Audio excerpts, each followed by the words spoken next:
આજે તો ગયા હતા ચપ્પલ લેવા અને 2000નું બિલ બની ગયું. જય શ્રી કૃષ્ણ. હમણાંથી તો શિયાળો આવ્યો ને ત્યારથી ઘરમાં અઠવાડિયામાં એકવાર શીરો મગ બનવાનો નિયમ બની ગયો લાગે છે. અને સાચું કહું ને તો ખાલી વિડીયો લેવા માટે જ મેં ચમચી લીધી છે. બાકી તો આપણે ફૂલ દેશી, અને મને જ્યાં સુધી હાથથી ના જમું ને ત્યાં સુધી સંતોષ જ ના થાય. આજે ડીમાર્ટ આવ્યા હતા ચપ્પલ લેવા માટે, કારણ કે 2 દિવસથી મારા ચપ્પલ તૂટી ગયા હતા.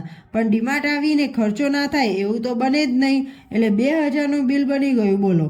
સાંજે આ રીતે બજાર જતા હતા તો તેમના જોડે ઢોકળાનું ખીરું મંગાવી દીધું, અને હું ઢોકળામાં નાખવા માટે અને લસણની ચટણી બનાવવા માટે લસણ ફોલી નાખ્યું, અને મસ્ત એવા ઢોકળા પણ બનાવી દીધા. આજે તો વિયાને સાંજનું કંઈ ખાધું ન હતું, એટલે તેને બહુ જ ભૂખ લાગી હતી, તો તે સૌથી પહેલાં જમવા બેસી ગયો.